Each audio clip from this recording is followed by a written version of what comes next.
Classic burger. Start here, because everything else is a variation on this theme. A classic burger is a seasoned beef patty, cooked to a good char on the outside, tucked into a soft bun with the basics: lettuce, tomato, onion, a few pickle slices, ketchup, mustard. Nothing about it is trying to impress you, and that's precisely the point. The whole dish rides on balance: juicy meat against crisp, cool vegetables, all of it held together by a bun that's soft enough to give, but sturdy enough not to fall apart halfway through. It's the burger equivalent of a well-tailored white shirt. Simple, but only good simplicity if every piece is done right. Skimp on the seasoning or overcook the patty, and there's nowhere to hide, because there's no elaborate topping stack to distract from it. Cheeseburger. Take that same classic burger and lay a slice of cheese over the patty while it's still on the grill, so the residual heat melts it into the meat rather than just sitting on top. American cheese shows up constantly here, not because it's fancier than the alternatives, but because it melts almost unnaturally smoothly. No clumping, no oil separating out, just a uniform, creamy layer that clings to every bite. Cheddar brings a sharper, more assertive flavor, if you want the cheese to actually compete with the beef instead of just softening it. Swiss leans nutty and mild. Whatever you choose, the cheese does more than add flavor. It changes the texture of the whole bite, turning what was a clean contrast of ingredients into something richer and more unified. It's probably the single most recognizable burger on earth for a reason. It takes something already good and makes it more indulgent without adding any real complexity.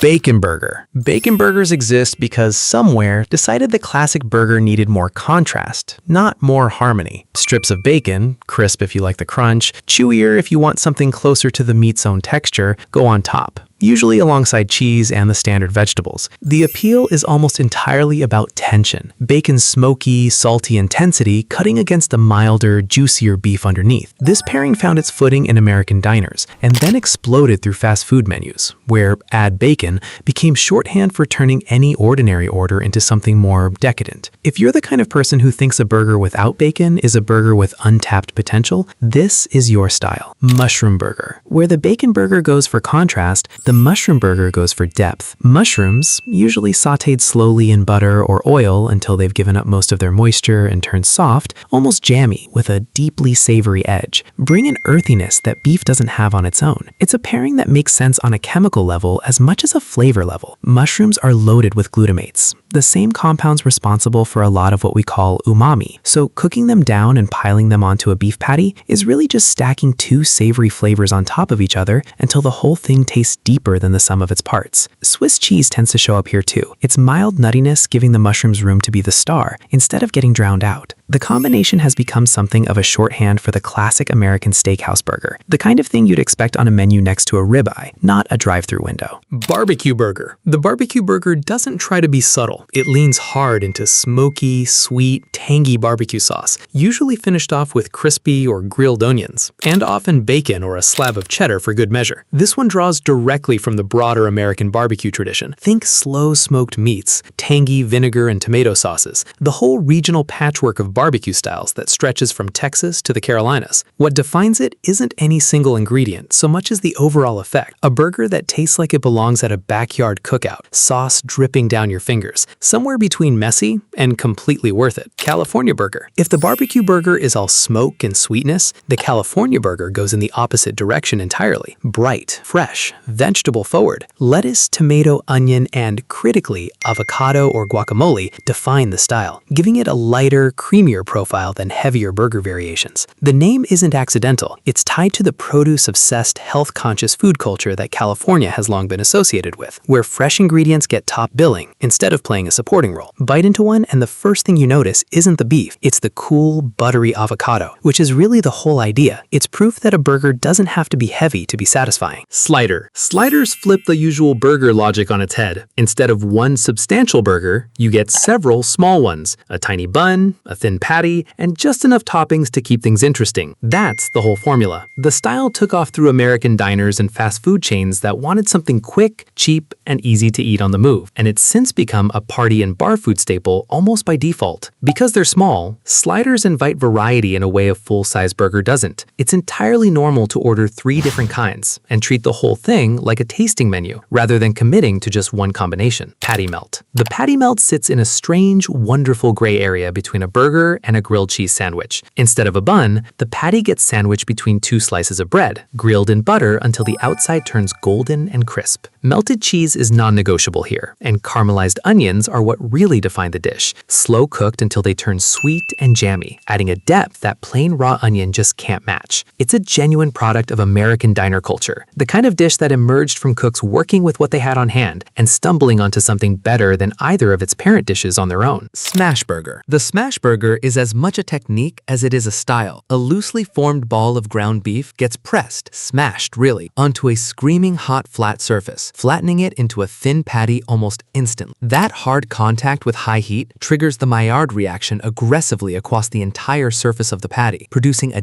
deeply browned, almost lacy crust, while the inside stays juicy. It's a completely different experience from a thick, slow-cooked restaurant burger. Instead of one uniform bite of tender meat, you get a patty that's mostly crust, with all the concentrated, caramelized flavor that implies. Toppings tend to stay simple by design, because the point of a smash burger is the beef itself, not what's piled on top of it. Chili burger. The chili burger doesn't pretend to be tidy. A thick, hearty scoop of chili, ground meat, beans, tomatoes, a mix of spices, gets ladled directly over the patty, turning a burger into something closer to a knife and fork meal that you're still, stubbornly, eating with your hands. It's strongly tied to American diners and dedicated chili stands, the kind of places where the chili itself was the main attraction, and putting it on a burger was just an obvious next step. Cheese, raw onion, and a squeeze of mustard usually round it out, cutting through the richness of the chili just enough to keep the whole thing balanced. It's not a burger you eat quickly or cleanly, and that's more or less the appeal. Veggie burger. Not every burger starts with meat. The veggie burger swaps the beef patty for something plant-based. Beans, grains, mushrooms, soy, mixed vegetables, or some combination of all of the above, built to hold together and stand in for the role beef usually plays. Older versions leaned into being their own thing entirely, embracing a different texture rather than trying to fool anyone. More recent versions, especially the wave of plant-based burgers that's shown up in the last several years, are engineered to mimic beef's flavor, juiciness, and even the way it browns and bleeds, using ingredients designed specifically to replicate those qualities. Either way, the veggie burger exists for the same reason so many burger variations exist. People wanted the format without one particular ingredient, and someone figured out how to make that work. Chicken burger. Swap beef for a chicken patty or a well-seasoned chicken breast, and you get the chicken burger. Grilled for something leaner, fried or breaded for something with more crunch. It's usually dressed simply. Lettuce, mayonnaise, pickles, sometimes a spicy sauce if the kitchen wants to give it some heat. Fast food is largely responsible for how widespread this style has become, especially the crispy fried versions that turned into one of the biggest alternatives to a standard beef burger on menus everywhere. It doesn't try to imitate a beef burger, so much as offer a genuinely different experience built around the same basic architecture: bun, patty, toppings, just with a lighter, milder protein at the center. What ties all of these together isn't any single ingredient. It's the format itself: bun, patty, toppings, a structure simple enough to support almost infinite variation, which is exactly why it survived this long and why new versions keep showing up. Whether you're drawn to the purity of a classic burger or the chaos of a fully loaded chili burger, you're really just picking which direction you want to take the same basic idea.